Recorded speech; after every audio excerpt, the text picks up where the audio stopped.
Hello, everyone, and welcome to the latest edition of the Jake's Take with Jacob Elyachar Podcast. I'm your host, Jacob Elyachar, the chief content producer and writer of JTwJE.com, a pop culture and entertainment news website.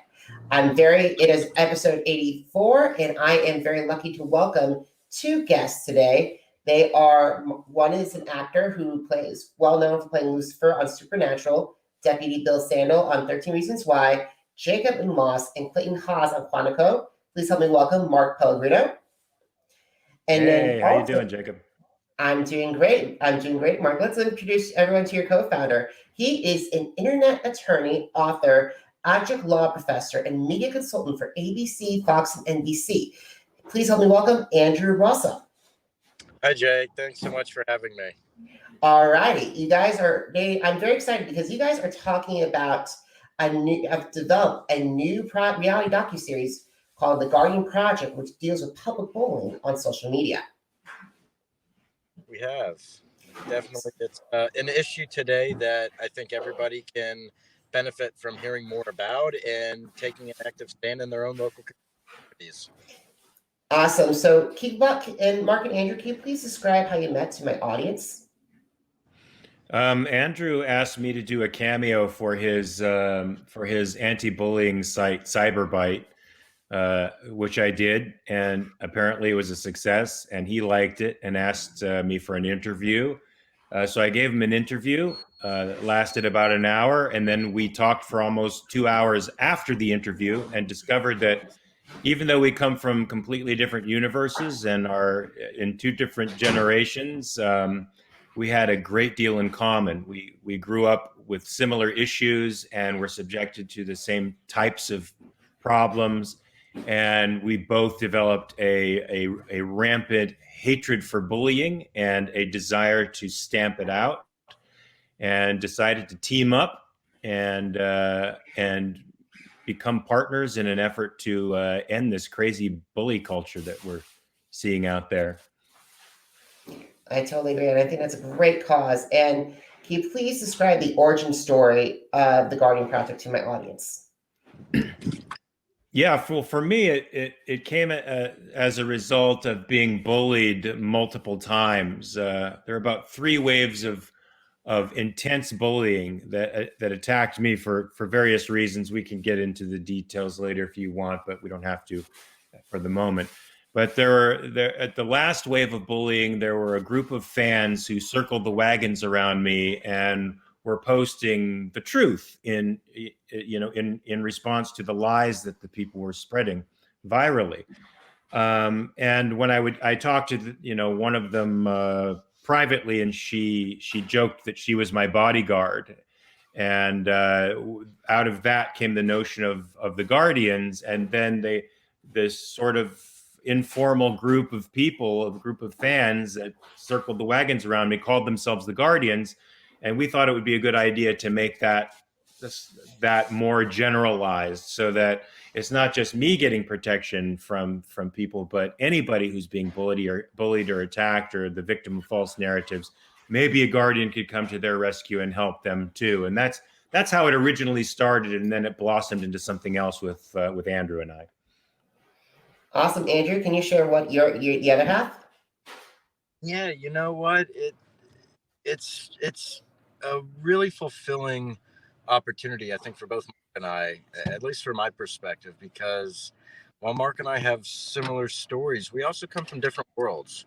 We grew up, differently, different atmospheres, and our understanding of how the world operates, is different. But today it's not really that different, because we share in this common vision and passion for standing up for those who don't know how to stand up for themselves, or giving a voice, lending a hand to those who feel that they're isolated and alone. And I think the ability for somebody like Mark, who built up a wonderful name for himself throughout his work in Hollywood and elsewhere, for that gap to be bridged between just the everyday person like myself, whether it's a law professor or a fan, to be able to come together and work together for a common cause. And I know for me, it's fulfilling to be able to give back and say thank you to Mark and thank you to the community that Mark has created and built over the years. And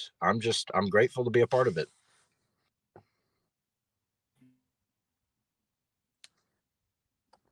I don't hear you, Jacob. Just so you know, you're muted. Oh, I'm so sorry, guys. I'm so sorry, guys. So there are four. I apologize. There are four tiers of the Guardian Project I really want to talk to you guys about, and that really stood out to me. Cool. The first. Go ahead. The first and primary tier of the Guardian Project, it's via like Catfish-style. So where you guys confront the victimizers and empower the victims to get justice. So why did you two and your team decide to use this approach? Well, we both reasoned that the problem, the overall problem, is anonymity, and anonymity on the part of the victimizer, who can throw stones from the crowd and then disappear back into the horde with no consequences, and anonymity on the part of the victim, because to the victimizer, the person he or she is hurting is just an abstraction. They're just a handle, or they're just a check mark. There's somebody whose pain and anguish they can't relate to and don't care to relate to. And so we thought if we took that away in the form of an investigatory show that we're able to find the victimizers and the victims and place them in the same room together, that would automatically take away anonymity. That would humanize the victim to the victimizer, and that would bring about the possibility of a form of rehabilitation. Where they could heal one another, and or the possibility of another form of justice, which maybe Andrew can talk about, or any other direction he wants. Yeah, to add on to Mark's point, the ability to provide that rehabilitation to an aggressor, to somebody who at any point in time has thought it to be okay to directly attack somebody they didn't, or to target somebody because they didn't agree. This allows us to help visualize the epidemic, this very nasty culture. And it's nothing new, right? Cyberbullying has been talked about for years. You can read about it. And with the technology today, people don't want to read anymore. People are able to absorb information in a variety of ways. That's why platforms like TikTok and Instagram Live, and even what we're doing right now, Jake, with this live stream, a lot of people resonate with content if they can see it and hear it. And I feel that by creating this type of project, at least on this first tier, of being able to visualize the problem, for individuals to see it, to see how detrimental it could be to somebody's mental health and emotional state, maybe that's the way to do it. But it's not to capitalize off a victim's you know, frustration and anger, but to give that victim, with their consent, a platform to be themselves, to share their frustrations, and to speak out to people who for whatever reason think cyberbullying is not a crime and not a problem. And also I just want to sort of add to that. That's the emotional aspect. That's for people who have been emotionally bullied. For people who have experienced real objective damages from false narratives that are being spread around, we think that a show like this can offer them the resources to actually get some form of justice and actually be and some form of restitution for the damages that are caused. So on the one hand, for just flat out bullies and mean people, humanizing the victim can go a long ways towards rehabilitating the victim. But for those who go as far as to spread libels about another person and ruin their career and actively attempt to ruin their career, those people need to be held accountable in the criminal justice system or the civil justice system, whatever you want to call it. Unfortunately, laws differ across states, and I know in my state of California, defamation lawsuits are extremely expensive and very difficult to prove. So a person needs a lot of resources to be able to bring a suit against somebody who is in effect spreading false news. I mean, nowadays, I think we're all content providers. We're all journalists in a sense. And if you're spreading news about somebody, it's more than gossip, particularly if it has an effect on their career. It's a sort of news, and you should be held accountable the way a journalist would be held accountable, I think. And so that's what we want to do, is provide resources for people who wouldn't be able to handle the overwhelming expense of taking these people to task the way they need to be taken to task. And the laws need to change. They need to change. And they're slowly starting to. I mean, we're seeing it with, the Mark Zuckerberg and, these types of hearings where, even though, I think Mark and I agree that Congress and government should not really get involved in this, people are starting to ask the right questions for the first time. People want to understand the technology that they're using. But in order to do so, we need to make sure our laws are playing catch up. I 100% agree. I want to talk to you guys about the second tier. So the second tier of the Guardian Project will involve civilian support and protection for the victims through virtual neighborhood watches. Can you describe how these neighborhood watches would work? Well, it's sort of like what happened with me. A group of people informally gathered around me and protected me. They had accumulated evidence on my behalf and used it to fight against the people who were throwing out the phony narratives. And so it's basically anybody who has the stomach to fight this sort of thing, putting the Guardian in their profile as a symbol of standing for reason and justice and peaceful exchange with others, and then going out and when they can, if it happens across their feed that they see someone being extremely abusive and dishonest, to let the person who's being abused know that they're not alone. I mean, one of the primary things these abusers do that is so terrible and insidious is they separate the person from everybody else. They isolate them. They make them feel alone, and then they all they all network attacking this person en masse. And that person needs to know that they're not alone, that they're supported, that they have emotional support. And even if the Guardian has information that can counter the narrative, they have a form of argumentative support as well. But it's very informal at this point. I would love to make it a formal organization, but at this point, it's just informal. But it includes bringing in, other legal professionals, attorneys, psychologists, psychiatrists, just not necessarily to provide the services themselves, but to be there as a comfort, as another, hey, we have your back. This is unacceptable. And knowing that people are in your circle, that goes a long way. It really does. Yeah, I think, Andrew, the Raw Nerve Project that you've started is a place where people who are victims of bullying can seek guidance and help. They can vent, they can get feedback, and hopefully, we're trying to link with various mental health apps and organizations that we could integrate with our world to lend support to people who are victims of this kind of online brutalization. Yeah, absolutely. Having psychologists being able to produce content, no charge, just to, produce their content, extend their profession and their passion into a community who needs it, who wants it. And that's what we're trying to build right now, and bringing in the right people for the right cause. And wonderful, wonderful. So the third tier involves partnerships with tech startups, which promotes contractual relationships between social media participants. So could you describe how these contractual relationships would look like? Sure. Look, I mean, you have a number of organizations that are activists, anti-bullying activists, and who build technologies that are designed to help uh, reduce that mental emotional harm, but also from Mark's standpoint, from an objective damages standpoint, reduce the chances of a company being harmed, a reputation being damaged. So in this tier, it would be looking for other organizations that share our vision, but also have the resources to implement.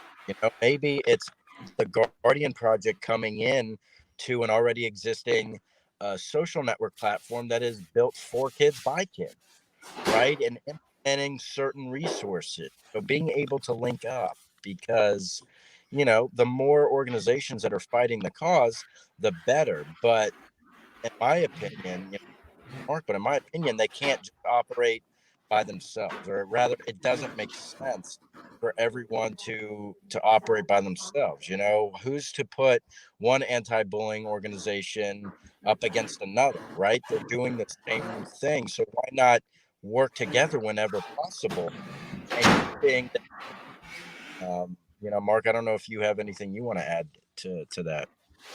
I definitely think that the social media platforms themselves need to get objective standards for what constitutes a libel, what constitutes speech that is not allowed. At present, I think they have algorithms that are informed by linguistics that I don't think really wind up being objective.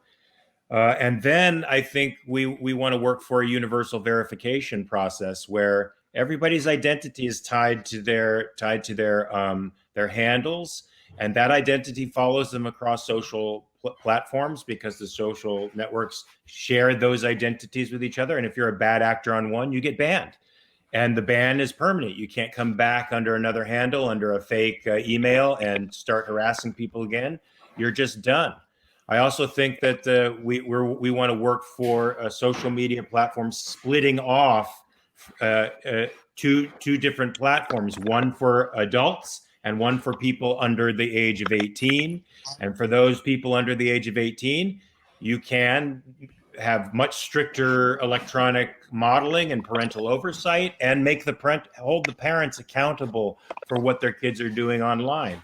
Because this last wave of bullying that I experienced from February on, where these kids were linking social media influencers and my fellow actors and my bosses to false narratives. These are 15, 16-year-old kids who are very sophisticated, and when push comes to shove, hide behind their age, when things start getting a little bit rough. Well, if their parents felt the pinch of this, if they knew that their kids were online trying to destroy the careers of other people, perhaps that would make this stuff stop. And I think the way to do that is to separate platforms and put lots of oversights over the kids and lots of parental responsibility, including financial responsibility for whatever the kids do.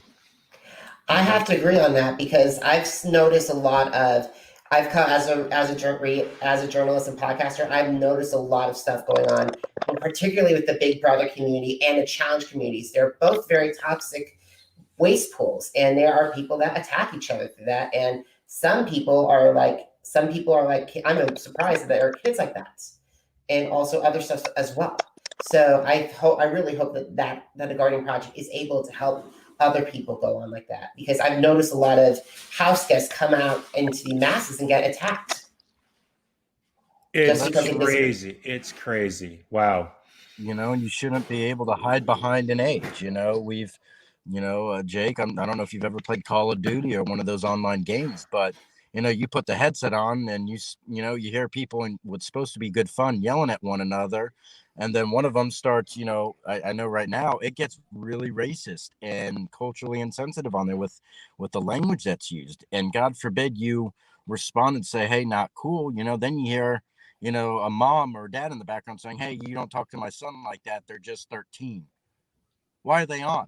Right? You're watching. And why are they saying those words in front of you? And why are you not taking that away from them?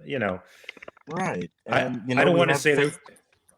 Go ahead. I don't want to say that we're going to do the parents' job for them, but we're definitely going to make it easier for them, I hope. Very much.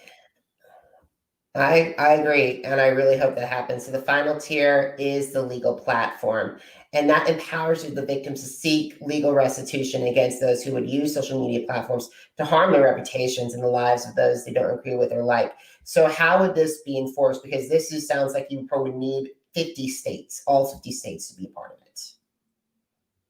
Look, there's a paper trail, so to speak, traditionally, where you need to have hard paper proof of these types of damages that somebody is being directly targeted. Well, in the law, you have theories like the effects principle, where the conduct that a person in state A directly does or inserts into state B with a purpose is almost, depending on the circumstances, could be considered enough to render that aggressor in state A almost as being in state B. So basically, Jake, if you're state A and I'm state B and Mark's state C, Jake, you can say, you know what, I'm in state A. I'm going to do something purposely to target Andrew and Mark. I'm going to bully them. I'm going to tag them specifically in tweets. I'm going to take content of theirs and make sure that I tag their employers, their friends directly, that they know that they are being targeted. Even though I'm not physically in California or Florida, I'm doing so much as if it could be said that I'm basically in California and Florida at the same time. That is the effects theory, basically removing that physical barrier that, traditionally speaking, we need. So by creating this docuseries and having individuals share their stories, being able to put a tweet up on, the screen or messages, it creates a new digital paper trail of, hey, this is what's happening. You can delete the tweet, but it's still there. It's still been captured, screenshotted, all of the above. Mark, I don't know if I left anything out, but Well, that was my. I think that since these libels take place across state lines, it's very legitimate to approach the federal government with respect to making laws that define principles a lot more clearly, and empower people from different states to bring lawsuits against others, because it's just now a reality of life that we're not separated by geography the way we used to be, and people cross state lines in nanoseconds now on media, and they can be held accountable. So I think there is a justification for taking it to the federal level. Alrighty, so well, thank you so much for talking about all four tiers. I think my audience is very informed by hearing all this. So we got to move on. We got to talk about the challenge that both of you and your team faced for bringing the Guardian production project to fruition. So how have you guys overcome those obstacles so far?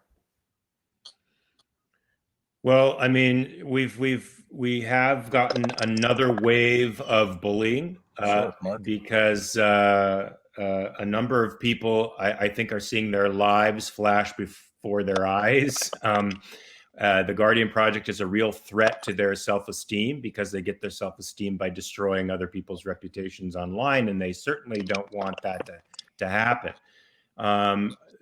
Oddly, not so ironically, Guardians have amassed around the Guardian Project to protect it from those bullies as well. And so far, there's been a very vigorous online debate respecting the efficacy of our project. And I'm sure they're doing their best to try to keep the project from being funded. But what they need to know is this isn't the only crowdsourcing method that we can use to fund our project. And if it doesn't go through Kickstarter, we're going to do it some way or another. We're not going to stop until we have the pitch platform produced, and we're pitching it to various networks. So there's nothing they can do to stop us. That is good to hear, because in all honesty, God forbid Kickstarter doesn't work. This project needs to be moved to another place and have other places. I think there will be a number of people rallying who've been cyberbullied that will support you guys no matter what happens. Thank you. Agreed. Thank you. All right. So how do you hope that the Guardian Project can partner with various people that range from entrepreneurs to the U.S. members of the House of Representatives and the United States Senate?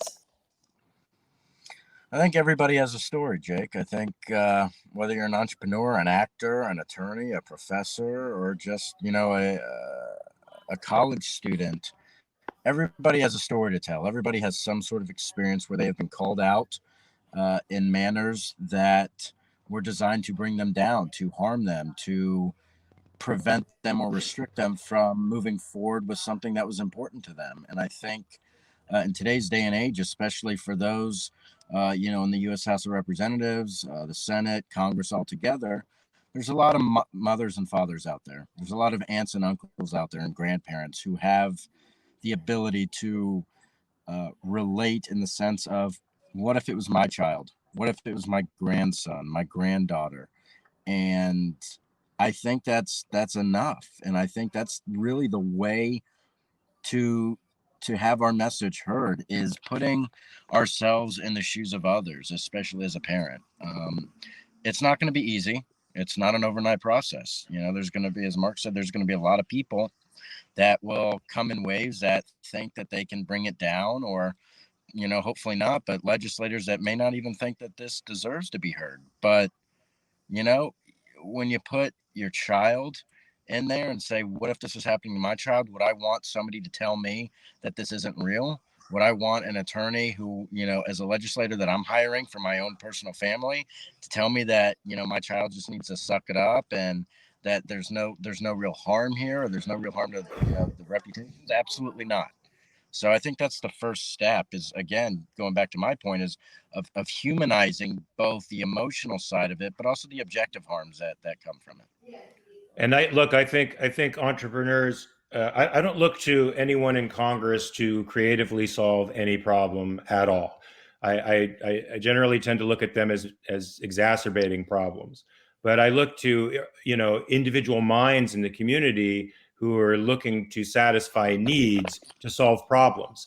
And our platform is sort of an integrating platform, a mechanism to deliver certain services to people. And I think that's very interesting to various entrepreneurs out there who are delivering sort of piecemeal services to people that can be united under one umbrella, so that a person who's a victim of this kind of violence can now seek multiple types of services under one umbrella.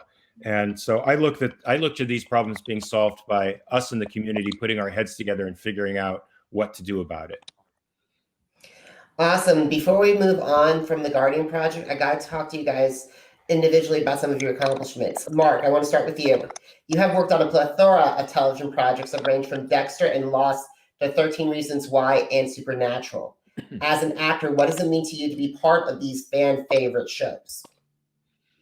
I'm very fortunate. I mean, I'm not religious, but I feel blessed in the sense that I had the opportunity to work on shows that became popular, and that's enabled me to have a platform with folks.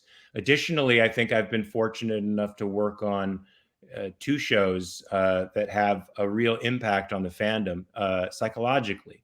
Supernatural and 13 Reasons Why. Supernatural is less direct, but the heroic world that it presents really is serves as a salve to people who feel depressed and feel like the world is overwhelming them. They see two guys defying even God to win. It's very inspiring. And with 13 Reasons Why, that show dealt directly with our responsibilities to one another and how we communicate with one another and how much impact that communication has on every life.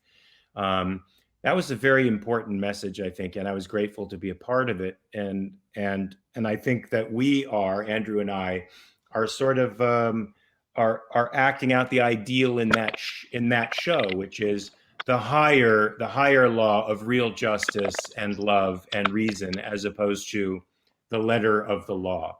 And that's what our project represents. It represents people standing for innocent people and defending them against violence. And we will Alrighty, keep Andrew.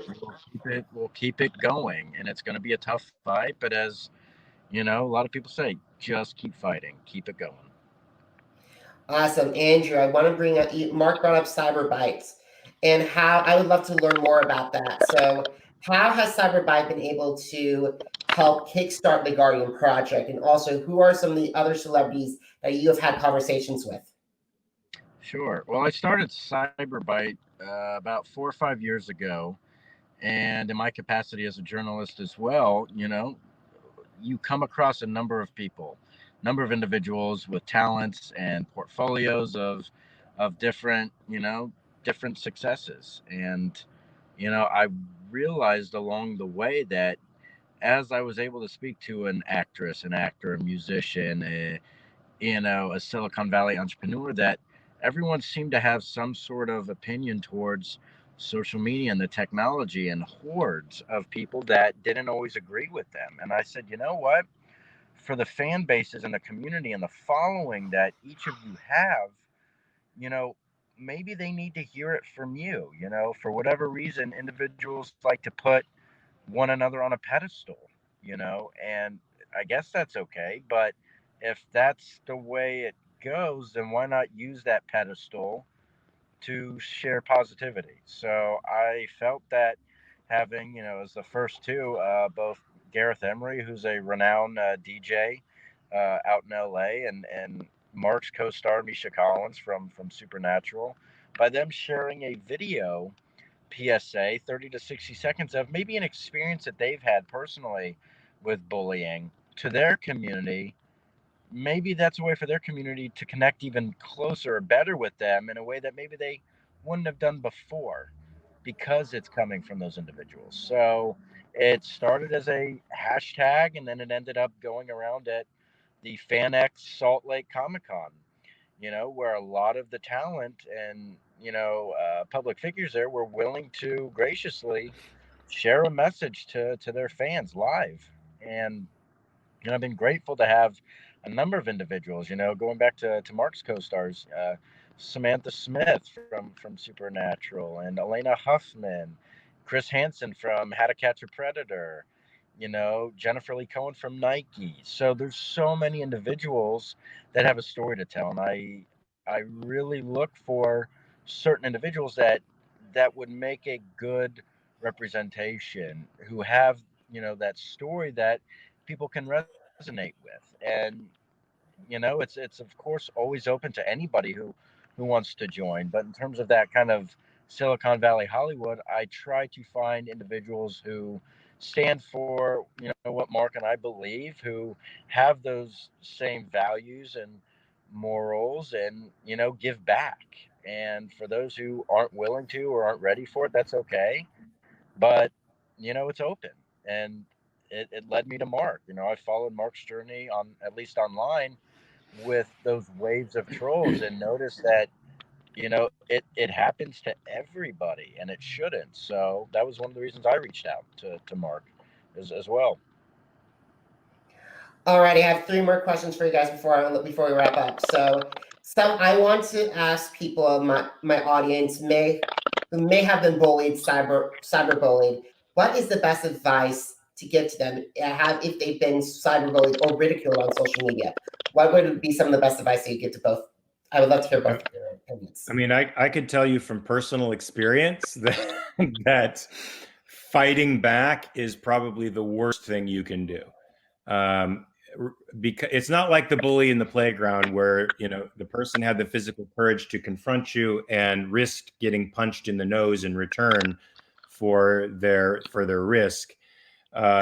Relational aggression is very different, and some of these people have a mindset that actually I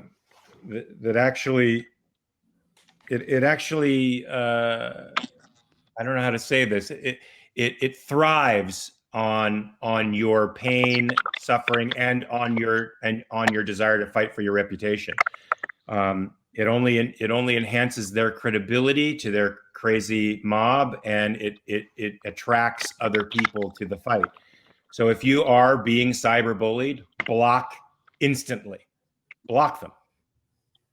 And don't address them at all. Treat them as if they don't exist, because they thrive on negative attention. Awesome, Andrew. They win. And to add to Mark's point, they also thrive on the fact that they get your attention, right? The minute you respond, the minute you give them that recognition, they know that they have you. And now they know, no matter what they say, you're going to be seeing it. And they're going to work even harder to make sure they get you where it hurts. So to Mark's point, definitely don't do the eye for an eye type deal. No matter how much you want to, it's going to be the first thing that comes to mind is, I have to defend myself.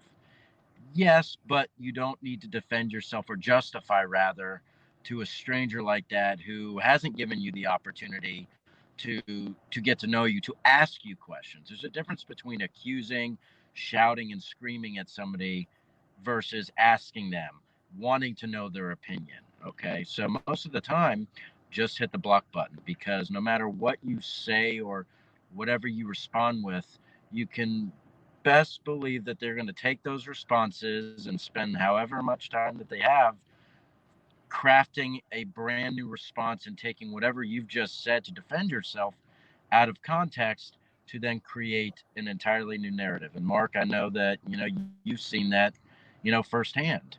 So Yeah, and I just want to say it's nearly impossible to relate to the mindset of somebody who thinks it's who thinks it's a good thing to hurt others. If you're a decent person who happens to be on the receiving end of this stuff, you think that reason is going to appeal to them, but it doesn't. Yes, these folks do exist. These pathological human beings exist who have a completely different relationship to pain and suffering than a normal human being does, and you will not change them any more than you would change a tiger by trying to reason with it. You're not. So leave them alone. Let them go. Let them die in obscurity where they belong. Awesome. So where can my audience, how can my audience support the Guardian Project? You can find me on Mark R. Pellegrino, at Mark R. Pellegrino on Twitter, or Mark Ross Pelle, MarkRossPelle on Instagram. And Andrew, and on Twitter, I'm at Rossow ESQ, and Instagram at CyberGuyESQ. And both Mark's profiles and mine link directly to the Guardian Project social media, to the Guardian Project on Kickstarter. There's a wonderful video that Mark has taken the time to record and share with prospective patrons. And lastly, don't be afraid to reach out. That's my other tidbit of advice is it's okay to ask for help. It's okay to tell somebody that you're hurting and you don't know what to do. It's not giving up your dignity. You're not throwing the towel in. You're asking for a helping hand, and you would be surprised how many people would come to your aid if you just asked for it. And that's what Mark and I try to do. Feel free to reach out, and we do try to respond to as many people as possible, because everybody has a story and we're here to help. Awesome, guys. Now just here are some quick bites. So to download episodes of the Jake's Take with Jacob Elyachar podcast, head to Apple Podcasts, Google Podcasts, Spotify, and Spreaker. Just type in Jake's Take with Jacob Elyachar, JACOBELYACHAR podcast. This has been 2020 has been an incredible year for the podcast.